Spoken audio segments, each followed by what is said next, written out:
Bonjour, ravi de vous accueillir dans un nouveau Lumière intérieure. Cette semaine, j'ai la joie d'accueillir une cuisinière, une chef cuisinière et animatrice télé italienne qui nous régale les papilles et les yeux de ses créations. Vous avez peut-être deviné qui c'était, il s'agit de Luana Belmondo, que j'ai le plaisir d'accueillir ici, dans Lumière intérieure sur KTO, c'est la première fois. Oui, bonjour, c'est la première fois, absolument. Ouais. Nous sommes enchantés de vous recevoir. Moi aussi. À l'occasion de la parution de votre dernier livre, qui est le 5e. Qui est le 5e. Si je ne m'abuse, qui s'appelle Ma cuisine simple et bon marché, aux éditions du Cherche Midi. Alors c'est un livre qui tombe à point nommé en ces temps de forte inflation.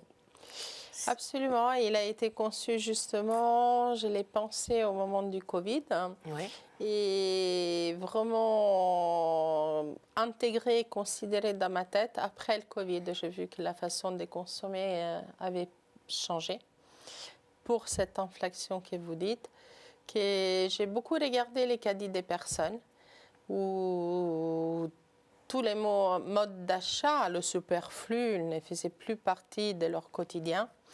Et aussi, voilà, pendant le Covid, parce qu'on était un peu restreint dans les achats qu'on pouvait faire. Et ce livre, en fait, il est fait des chapitres avec des légumes, des viandes, des produits de base. Il y a une douzaine d'aliments de base que vous conseillez. Qui sont en fait, qui font partie de notre quotidien, comme le pain, de terre, le pain, la carotte, le pain, tomates, les herbes, les légumineuses, les conserves. Donc, tous ces ingrédients qu'on a l'habitude de voir, mais pas forcément de se dire, au lieu d'être seulement un condiment, est-ce que ça peut faire partie d'un plat? Et donc, j'ai essayé en fait de leur donner une voix et une vie dans ce livre. Et vous proposez une soixantaine de recettes avec ces aliments. C'est des recettes justement que vous avez cuisinées lors du confinement. Ce sont des recettes habituelles. On lit que ce sont des recettes de votre enfance aussi. Il y a un mélange de tout. Il y a un mélange de souvenirs de ce que j'ai mangé ou ce que ma maman préparait. Et il y a aussi un peu une évolution quelque part. Je dis toujours que il y a par exemple une tarte tatin aux carottes. Cela fait 34 ans maintenant que je vis en France. Et donc il y a ces deux cultures qui sont à moi, ces deux cultures gastronomiques en tout cas. Et donc il y a un mélange des deux. Donc une cuisine en fait familiale, un peu d'héritage, et une cuisine aussi actuelle que j'ai fait au quotidien. Quelle est votre recette préférée? Quelle est votre Madeleine de Proust dans cette recette? Alors, je suis très fière d'avoir réussi, on revient à la carotte, un gâteau qui s'appelle la torta Camilla. Et ce gâteau, en fait, c'était le gâteau industriel, parce que j'ai mangé ça pendant toute mon enfance. Comme je suis née en 71, et dans les années 80, on glissait dans le sac à dos de tous les enfants qui allaient à l'école pour leur goûter justement dans la cour. Et en fait, en pensant à ce gâteau qui m'est bien sûr industriel, je dis encore, dont j'avais des souvenirs, il n'avait aucun goût de carotte, elle était juste orange. En faisant ces livres, je l'ai beaucoup conçu aussi en Italie. J'habite l'immeuble où je suis née. Et à ce moment-là, je rencontre une femme chez qui j'allais souvent parce qu'elle cuisinait beaucoup. Et je lui ai dit, la torta Camilla, j'arrive pas, il n'y a pas de recette. Elle m'a dit, si, moi je l'ai. Je la faisais maison. Et je suis très fière de cette recette dans le sens qu'elle est délicieuse. Elle est beaucoup plus bonne de celle que j'ai mangée. J'imagine. Et je suis très contente en fait d'avoir retrouvé cet héritage quelque part un peu unique. Donc cette dame vous a transmis la recette en fait? Complètement. Ça arrive souvent ça? Parce que les recettes, c'est comme des potions magiques, on ne les dévoile pas. Là, c'était un hasard. Ça arrive souvent quand on reste dans le clos familial, qu'il y a des recettes des familles, des transmissions de la grand-mère, de la mère qui sont données. Mais comme ça, en attendant l'ascenseur et en parlant, qu'est-ce que tu fais? Je suis en train de faire mon livre et je cherche Incroyable. ça. Et elle me dit, monte chez moi. Moi, je la faisais à l'époque. Et sortir son cahier, ça, c'est une pépite, on va C'est dire. une pépite, c'est un vrai don. C'est vrai que la cuisine, c'est de la générosité, c'est du partage. Ce sont des valeurs qui vous sont chères. La cuisine, pour moi, unit. C'est quelque chose qui sert aussi à... Bien sûr, on partage, bien sûr, il y a de la générosité, mais surtout, c'est un moment de détente.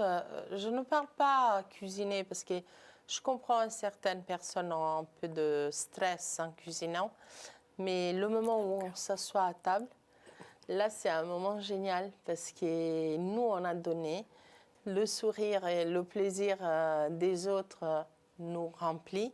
Et c'est le moment, en fait, où les personnes se les délivrent le plus. Si vous pensez, c'est autour d'une table où on discute des choses un peu plus intimes qui peut-être, avec un rendez-vous ou avec une tasse de thé, on a plus de mal à parler. Et en fait, la nourriture, pour moi, c'est quelque chose qui peut libérer les personnes, les rendre eux-mêmes. Intéressant comme lecture. On parlait tout à l'heure de transmission. Il y a des recettes qui sont transmises dans la famille. Laquelle en particulier? Après, je vais rebondir. Oh, il y en a plein. Il y a par exemple les spaghettis, persil, anchois. Ah oui, spaghetti au ail. persil, oui. Oui, c'est hyper simple Ça, en fait. C'est la recette que moi je me fais. Je trouvais que ça fait partie des recettes un peu de confort. On rentre à la maison, on est fatigué d'une journée de travail, on n'a pas beaucoup de choses. On a une boîte de sardines ou autre chose. Parce que moi, je laisse toujours l'ouverture à mes lecteurs de pouvoir échanger les ingrédients aussi avec ce qu'ils ont chez eux. Donc là, c'est des sardines, ça peut être des anchois, ça peut être du thon. Et je sais Ce qu'on a dans le réfrigérateur. Voilà, et ça, c'était un peu la cuisine qui se faisait à l'époque, en tout cas dans ma famille. Dans votre famille. Donc on revient sur la transmission. Transmission aussi avec votre fils aîné est cuisinier. Oui, Alessandro. Alessandro, vous l'avez...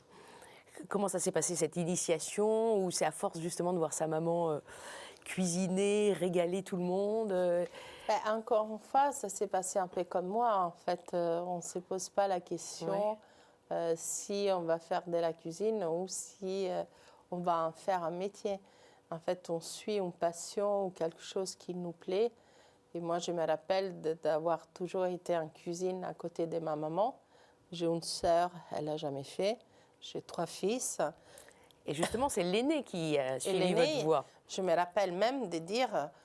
Oh, et c'est celui qui était tout le temps là, en fait. Tout le temps. Hein, ce qui n'était pas le cas des 2 autres, peut-être. Oh non. Voilà, donc c'est l'aîné qui était... juste au moment à table. Mais avant, à table, lui, il était tout le temps là. Et quand je n'étais pas là, j'arrivais dans ma maison et ma cuisine était explosée. J'ai dit, t'as fait quoi? Ça. Mais il était petit. Ah, il essayait plein de recettes. Et voilà, je pense en fait, c'est une passion à la base dans soi. Et qu'après, voilà, en voyant des gestes, en voulant la développer, c'est un peu comme tout. Si on aime quelque chose, on y prête beaucoup d'attention et on en fait quelque chose. Autrement, c'est des choses qu'on fait partie de notre vie, mais qu'ils passent aussi vite qu'on les a vues. Passion innée qui lui vient de sa maman. C'est celui qui vous ressemble le plus? C'est plutôt le deuxième, celui qui est comédien. Victor. Voilà, Victor, c'est quelqu'un d'un peu sanguin comme moi, qui dit ce qu'il pense, qui aime la vie, qui croque. Enfin, c'est pas parce que les autres l'aiment pas, mais bon, il est très direct. Il a un côté trop italien. Est-ce qu'ils parlent tous italien? Oui. Alors, vous êtes l'épouse de Paul Belmondo. Ouais. Il parle italien aussi? Oui. Tout le monde parle italien dans la famille? J'ai mis tout le monde à l'italien. Parce que Paul Belmondo, même si les origines sont italiennes Absolument. aussi, et c'est pas pour rien que vous êtes peut-être rencontrés. On sait jamais. Il parlait pas italien spécialement, Paul, au départ? Non. Je parlais pas français, il parlait pas italien. Les gestes. Les gestes au départ? Les Italiens. Oui. On arrive à se faire comprendre avec les gestes et peut-être son ADN italien a compris parler un peu en anglais. Mais tout a été très vite. On s'est mariés 6 mois après, tous les deux. Donc moi, j'avais qui 19 ans à notre mariage. Et je l'avais connu 6 mois avant. Quelle belle histoire, on en reparlera peut-être un peu plus tard. Donc, oui, je vous ai un peu interrompu. Donc l'italien, vous avez mis tout le monde à l'italien, à la cuisine italienne. Et vous venez de me dire que vous vous sentez le plus proche finalement de votre deuxième fils et non pas spécial. Enfin, Alors, comme caractère, voilà, vous on en me était là. demandez, comme caractère, je pense que Victor me ressemble le plus. Comme affinité, forcément, l'aîné, oui, il y a la cuisine qui nous lie énormément. Donc, on échange beaucoup sur ce monde que nous aimions tous les deux et les autres pas vraiment. Et le dernier, Giacomo, physiquement, il est très italien, mais il a plus une personnalité qui ressemble à son papa. Donc coureur automobile. Ancien. Ancien coureur automobile À son qui âge, fonce. Ouais, Il est ancien. étudiant toujours, Oui. le troisième. Pour revenir à votre livre, est-ce que vous sentez justement, après le confinement, et compte tenu de la situation dans laquelle nous vivons, d'inflation, de prix de plus en plus élevés, est-ce que vous-même, vous avez senti que votre cuisine changeait, vos achats changeaient, vous avez modifié vos recettes? Ma cuisine, pas forcément. En cuisine, oui, elle change avec les achats, mais j'ai une conscience aujourd'hui des produits. J'ai eu la chance de tourner aussi entre-temps des reportages. Et ces reportages m'ont fait apprendre que derrière un produit, alors parfois il est un peu plus cher qu'un produit qu'on consomme de façon voilà, un peu plus industrielle. Mais derrière, il y a un vrai travail, un vrai travail d'un homme, des hommes sur la terre, un vrai amour pour ce qu'ils font. Dernièrement, j'étais filmé des personnes qui font des amandes. Alors les amandes, hein, on les a dans un pot et souvent à l'apéro où on prend une poignée, le petit creux des 5 heures et hop, hop, hop, hop, on les avale, on les mâche et voilà. J'étais sur le terrain, c'est un travail énorme, physique, parce que l'amande, c'est quelque chose qu'on doit le faire physiquement. Et surtout, ces hommes-là ont un amour pour leur travail qui n'est souvent pas très bien rémunéré. Mais on rencontre ça, là je vous parle d'une expérience personnelle que je viens de vivre. Là, c'est un documentaire que vous venez Oui, pour réaliser. Canal+. Alors, expliquez-nous, il s'appelle comment? Alors, on n'a pas fixé vraiment le prénom, c'est un peu l'Italie gourmande et secrète des Belmondo, parce que j'ai fait ce voyage avec mon fils, Alessandro. Avec votre fils aîné, justement. Voilà, où je voulais lui montrer et partager avec lui. La terre de ses ancêtres. Aussi. Donc retourner sur des pas de son papa, son grand-père, les miens, et lui faire surtout découvrir des produits qui, voilà, ils ont un sens, mais plus que des produits, ces producteurs. Là, tout de suite, en dehors des amandes, il me vient un pêcheur, et on est parti à 5 heures du matin, même pas plus tôt que ça, sur un tout petit bateau. Et à la fin, on n'a rien pêché. Parce qu'aujourd'hui, il faut dire aussi que les mers sont vidées par la surconsommation. On ne respecte pas les poissons, la saisonnalité, donc on les pêche beaucoup trop tôt, donc ils ne peuvent pas se reproduire.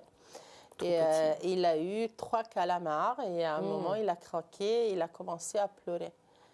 Et donc, c'était vraiment en dehors des produits, c'était des témoignages des personnes qui font aussi ce qu'on mange. Et ça, je voulais, comme mon fils fait partie de cette nouvelle génération de chefs, je voulais qu'il soit conscient que ce qu'il va travailler doit avoir une valeur déjà humaine et morale avant qu'un prix. Et j'espère, En tout cas, on a fait que des belles rencontres, très émouvantes. Et donc, j'espère qu'il a su, en tout cas, précieusement apprendre ce message. Moi, je vais vous partager une autre expérience ici que vous ne connaissez pas, parce que je crois que vous n'avez pas encore vu l'émission. C'est le moment où je m'éclipse, où je disparais. Je vais vous laisser seul. D'accord. Et je vais vous proposer 4 mots. D'accord. À vous de les éclairer, de les commenter, de les raconter. D'accord. Donc, je les entends où? Vous allez les entendre et vous allez les voir. À ma place, il va y avoir un écran avec les mots en question. Ah, d'accord. Vous inquiétez pas. Et vous m'entendrez. D'accord. OK? À tout à l'heure, Louana. À tout à l'heure.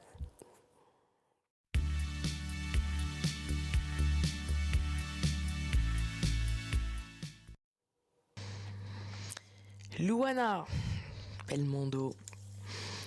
Louana comme la lune, n'est-ce pas? Je ne sais pas si c'est vraiment la lune, hein, parce que en italien, lune, c'est luna. Luna. Donc, je ne sais même pas d'où ça vient, ce prénom. Alors, j'ai regardé un petit peu. Ah, Pour certains, ça pourrait venir d'Hawaï. Et c'est une personnalité exaltée, joyeuse. Enfin, il n'y a que des mots positifs derrière ce prénom, ce joli prénom que vous portez. C'est en tout cas ce que j'ai lu. bah, tant mieux. Allez, comme on parle de mots, voici le premier que je vous propose. Ok. Et c'est un mot qui va peut-être résonner. C'est le mot discrimination. Discrimination. Oui. Je l'ai subi. Je l'ai, subi et vécu. Alors, quand j'étais très jeune, il faut savoir que moi, je suis née d'une maman qui porte une prothèse à la jambe et d'un papa âgé. Donc, il avait 60 ans quand il m'a eu. Et j'ai vécu un peu le côté des enfants.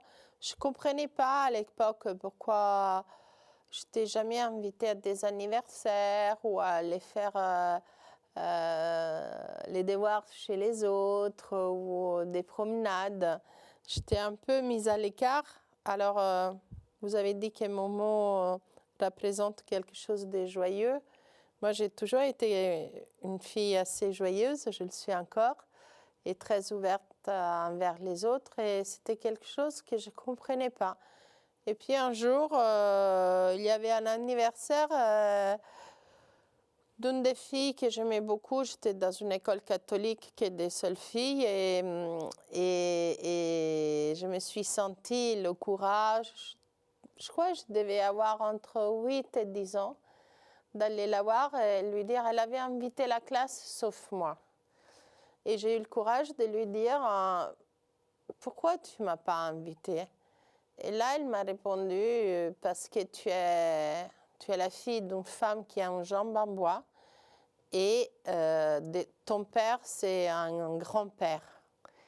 Et je me rappelle ce que j'ai répondu. J'ai dit, c'est des mensonges.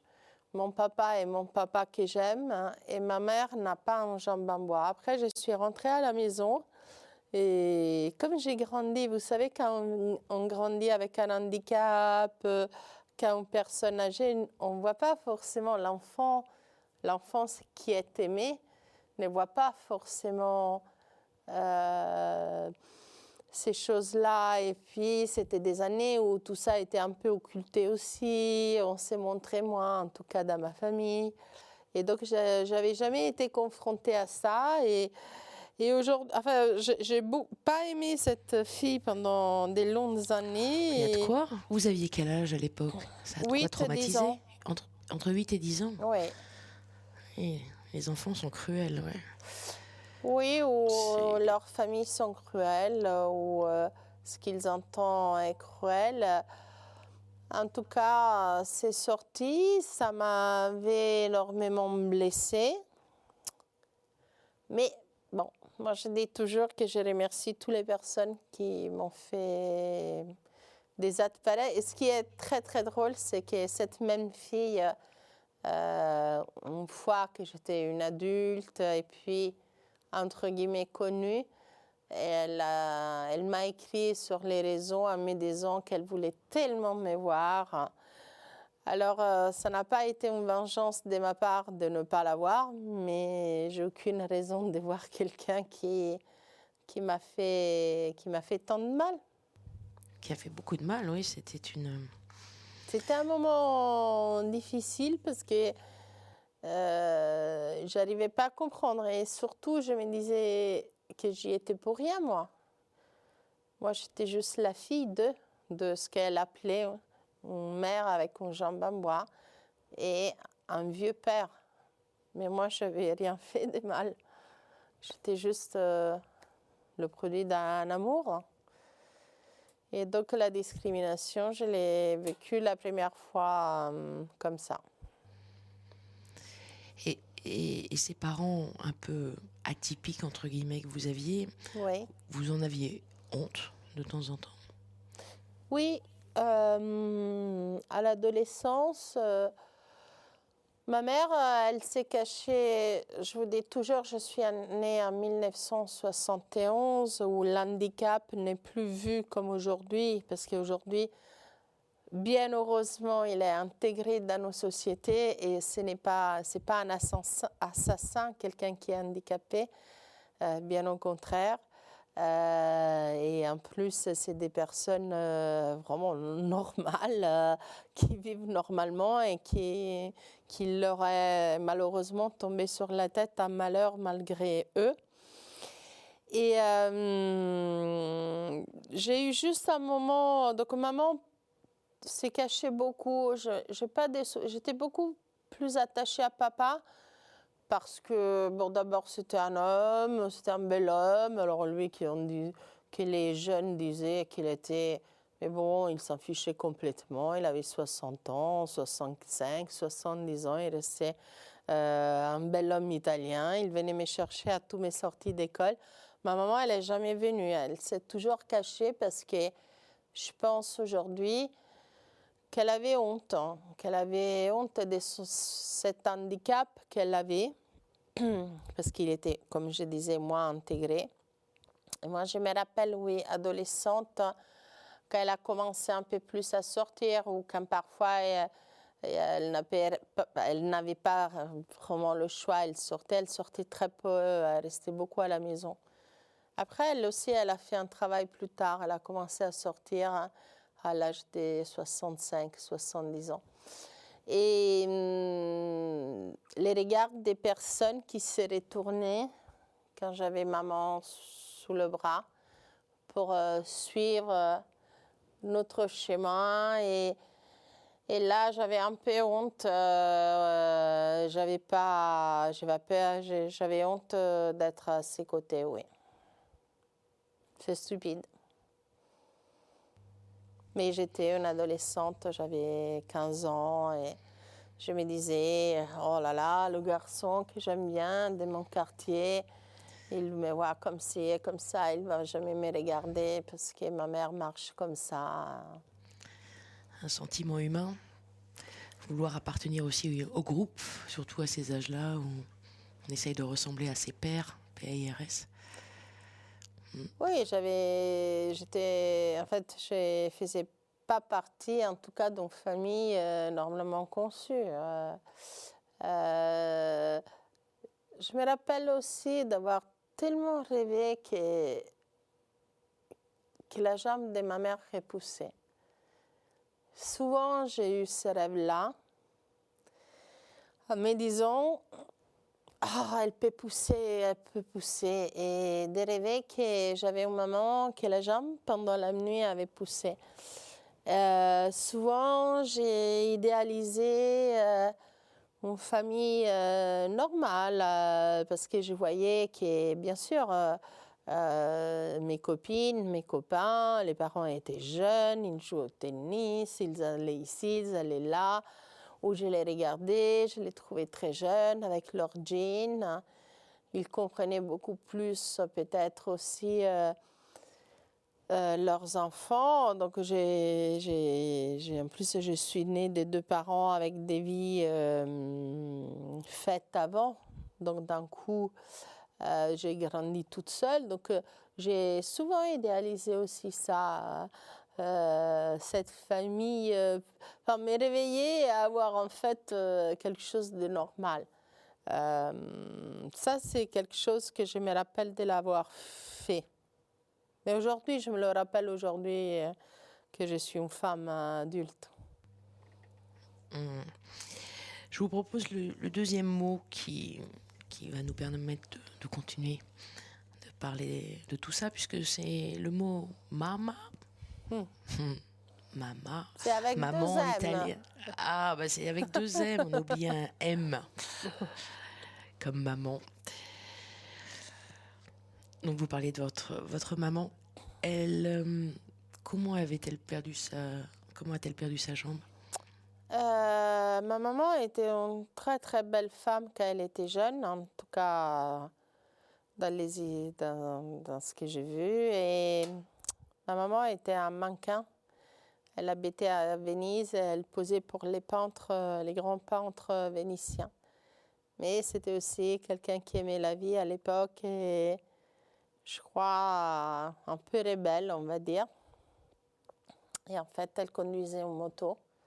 C'était la femme qui fumait le cigare, qui conduisait la moto, qu'elle posait très belle pour les peintres. À l'époque, c'était les femmes avec des tailles de guêpes, voilà. À la Sofia Loren ou Lollo Brigida.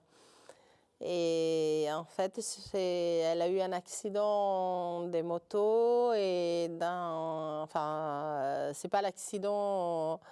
C'est pas dans l'accident que malheureusement elle a perdu sa jambe, c'est pour une faute médicale. On l'a plâtrée sur la peau, directement sur la peau. Elle a fait une gangrène, ce qui a demandé l'amputation de sa jambe.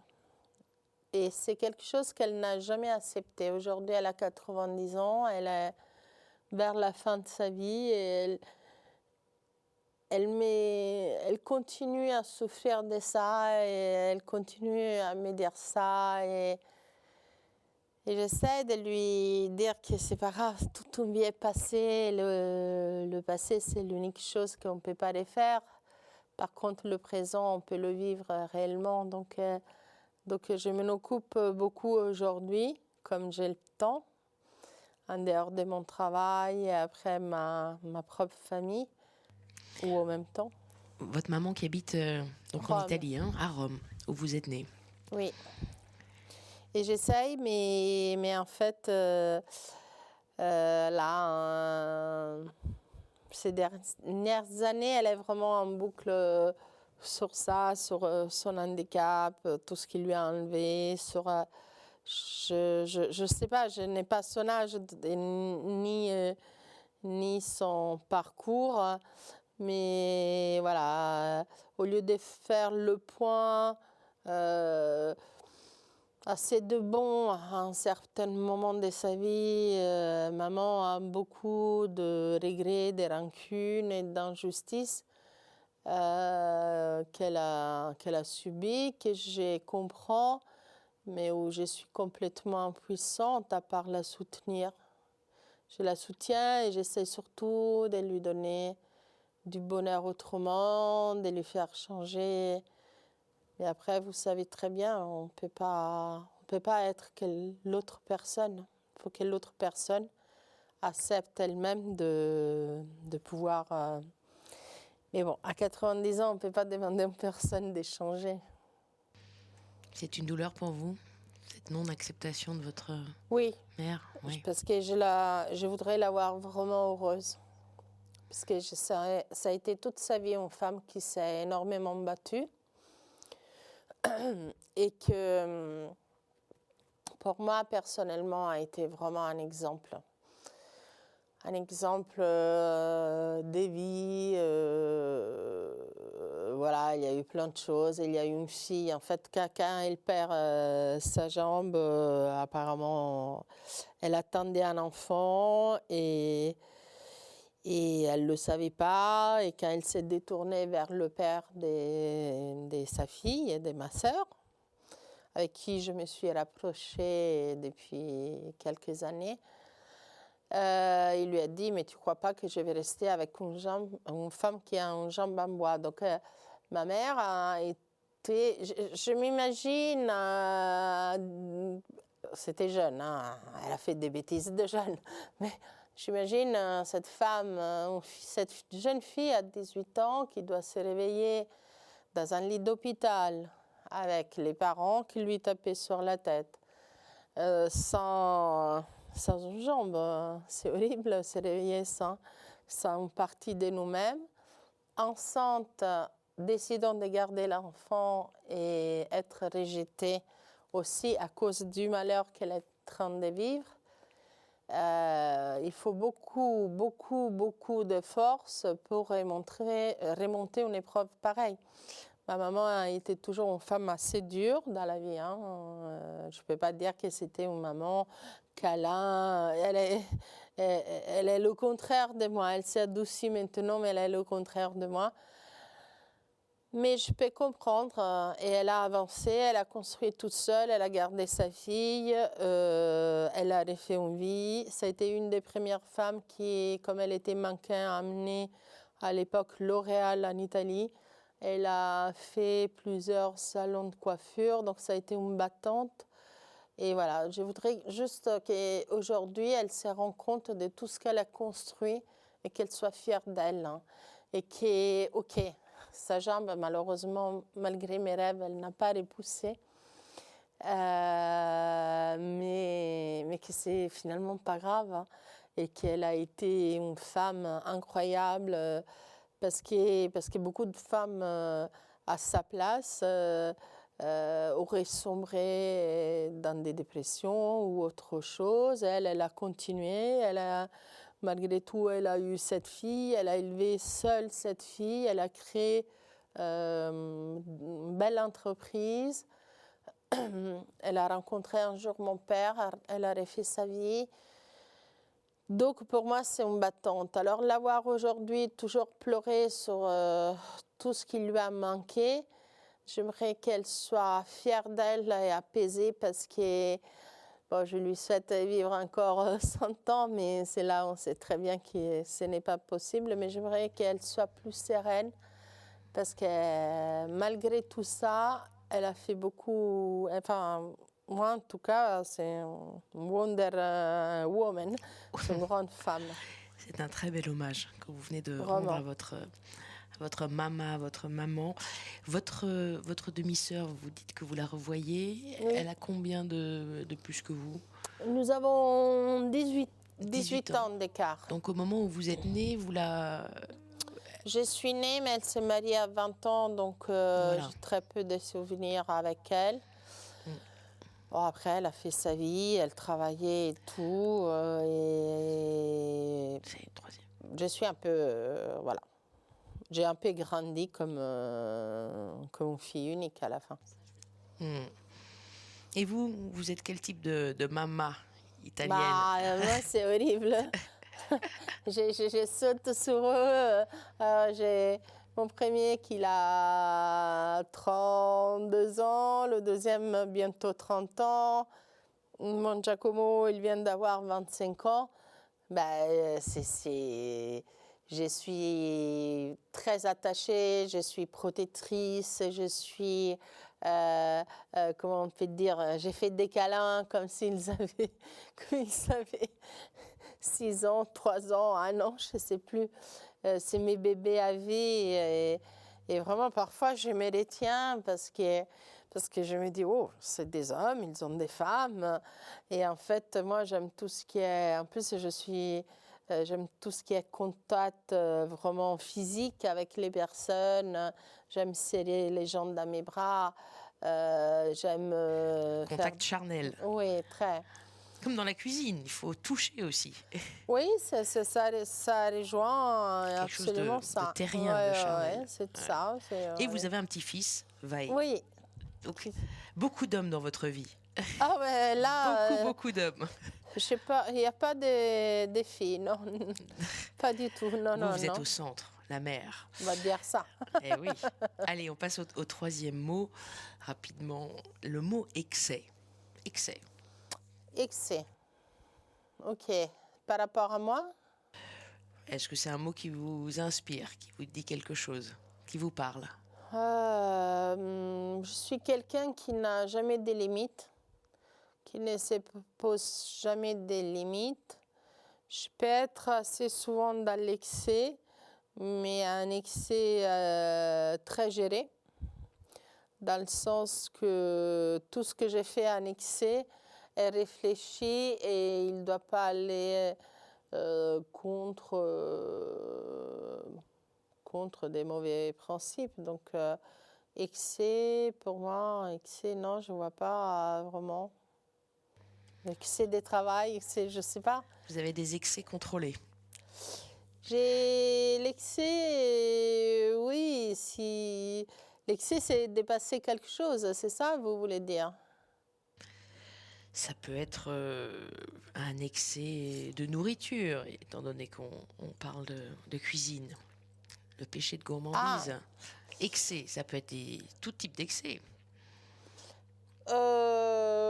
Je peux être dans l'excès, dans la conscience de l'excès. C'est-à-dire, l'excès n'est jamais égal à un déni. C'est-à-dire, tous les excès que j'ai pu ou j'ai fasse dans ma vie, je les connais. Mais quelque part, ils n'ont jamais été endommageants ou, on va dire, assumés. C'est ce que je disais, peut-être des excès contrôlés quand même, avec des limites, que vous maîtrisez. Oui. Ouais. Non, mais oui. Non, Quel qu'il soit. Quel qu'il soit, oui, je suis en train de réfléchir.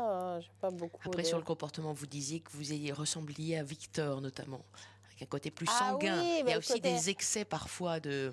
Oui, mais ça, c'est un excès de personnalité. Je suis sanguine, italienne, mais enfin, les gens qui me connaissent, j'explose aussi bien.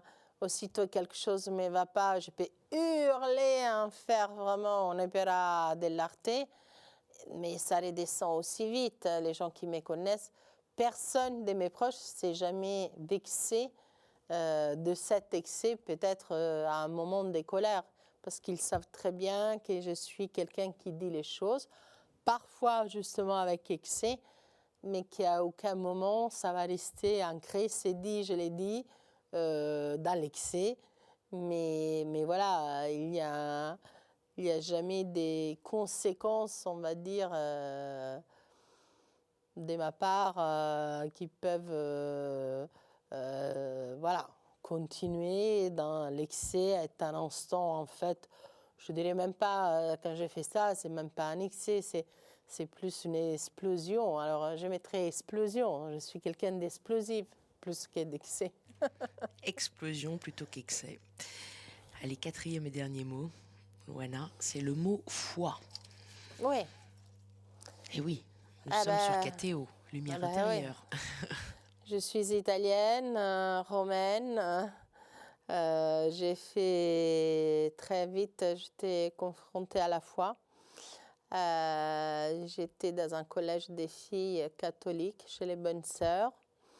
Je me rappelle, on faisait la prière avant de rentrer, on faisait la prière en sortant. Beaucoup de fois chez ma mère, pas chez mon père, mais beaucoup de fois chez ma maman. Moi, j'ai vécu en fait la religion, on va dire, comme tous ceux qui est quelque part, quand on est enfant, on ne peut pas dire un enfant entre, j'ai commencé à 3 ans, je suis sortie à 14 ans. Un enfant entre 3 et 10 ans, on ne peut pas dire qu'il a la foi. On peut dire qu'on lui impose une certaine religion ou façon de vivre une foi. Mais il ne peut pas lui-même avoir réellement une foi. Par contre, aujourd'hui, avec le temps, de plus en plus, je suis allée vers la foi qui m'a très souvent aidée. Même si je ne suis pas quelqu'un qui va tous les dimanches à l'église, j'ai prié énormément à n'importe quel moment de ma journée. Et je crois, j'ai cette foi qu'on m'écoute. Qu'on m'écoute et que quand j'ai des moments durs à vivre, parce que c'est une réalité, parce que très souvent les gens pensent, on voit que les paillettes, non? Et en fait, la vie n'épargne personne de rien. On est tous égaux, pardon. Devant la vie, on est tous pareils, on a tous nos épreuves, belles, moins belles, dures, très très dures. Et moi j'ai pris le matin, je demande vraiment, j'ai pris même dans ma voiture. La prière est quelque chose on me la faisait faire, je la faisais de façon mécanique presque. Et en fait aujourd'hui j'ai pris de façon différente. J'ai pris pas seulement pour demander, j'ai pris la plupart du temps, pas pour demander, je t'en prie, fais que ça arrive, je t'en prie, épargne-moi de ça. Non, le plus souvent, quand j'ai pris vraiment pour que je sois bonne et gentille. Ma plus grosse prière, au fait, je prie beaucoup la Madone. Et je lui demande très souvent ça. Je t'en prie, ne fais pas que dans cette journée, ma première prière le matin en tout cas, je t'en prie, fais que dans cette journée, je sois quelqu'un de bien, que je ne fasse du mal à personne. Voilà, c'est mon souhait, hein, c'est ma prière à moi. Je suis quelqu'un qui voudrait vraiment, alors on ne peut pas toujours y réussir parce qu'après, il y a la foi et la prière et ce qu'on est, hein, mais ce que je demande dans ma foi le plus, c'est ça, c'est fait que je ne blesse personne, fait que je sois une personne meilleure, fait que je ne fasse pas de mal avec des mots, avec des attitudes, même s'il y a des moments où je dois répondre à quelque chose, me défendre de quelque chose, je demande toujours que je puisse être aidée à ne pas faire du mal. Peut-être parce que finalement j'ai pas mal subi de mal et je ne veux pas que les gens puissent souffrir à cause de moi. Des prières que vous prononcez, que vous envoyez à la Sainte Vierge, donc tous les matins, c'est une démarre tous les matins. Quotidienne. Oui. Et le soir? Pas forcément, mais 2-3 fois dans la journée. Je fais aussi appel ou je fais une petite prière. Oui. Avant, j'avais tout un rituel de prière que ma mère faisait. Elle me faisait réciter tous les soirs un carnet de prières en latin. Mais malheureusement, maintenant, je déforme un peu ce latin. Il ne faut pas qu'on m'en veuille, mais... donc, parfois, je les fais. C'est des prières mélangées pour ceux qui ne sont plus là, pour ceux qui sont là, pour les péchés qu'on fait, mais des prières très établies, c'est-à-dire très faites. Alors, mais pour moi, la foi, elle va en dehors de ça. C'est vraiment un dialogue. Et j'essaye plutôt, j'ai fait mes quelques prières, au lieu d'en faire les 10, 15, j'en fais peut-être 2, 3, parfois une. Hein. Mais c'est en fait un dialogue que j'ai et où je parle. Voilà, où je parle et je pense moi en tout cas, je suis sûre qu'on m'écoute après. Vous dire que les choses se règlent, non, je n'ai pas la certitude, mais j'ai besoin de ça pour avancer. Et de toute façon, voilà, c'est mon choix et je l'ai. Vous priez aussi des anges gardiens ou votre père? Oui, beaucoup. Beaucoup. Vous avez le sentiment d'être entendu? Qu'ils vous répondent? Je sais Votre pas. ange gardien, c'est d'ailleurs votre papa? Il y en a plusieurs. Il y a des personnes, j'ai pris mon papa, j'ai pris aussi un ami que j'avais connu par mon mari ici en France, qui était beaucoup plus âgé que mon mari et qu'il a été très important pour moi parce que j'arrivais à 19 ans, il avait à l'époque déjà une soixantaine d'années et donc il m'a beaucoup aidé, intégré. C'était pas facile non plus, j'arrivais dans une grande famille, une italienne, hein, donc il m'a beaucoup aidé. J'ai pris beaucoup lui parce il m'a beaucoup aimé.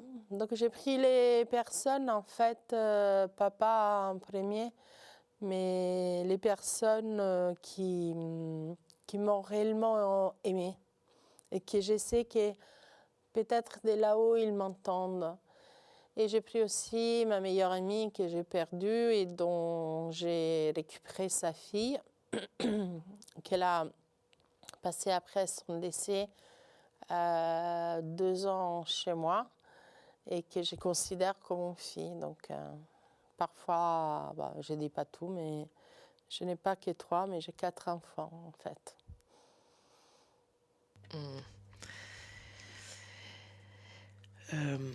On arrive à la fin de cette expérience, entre guillemets. Je reviens auprès de vous pour la conclusion. Avec plaisir. À tout de suite, Johanna. Merci.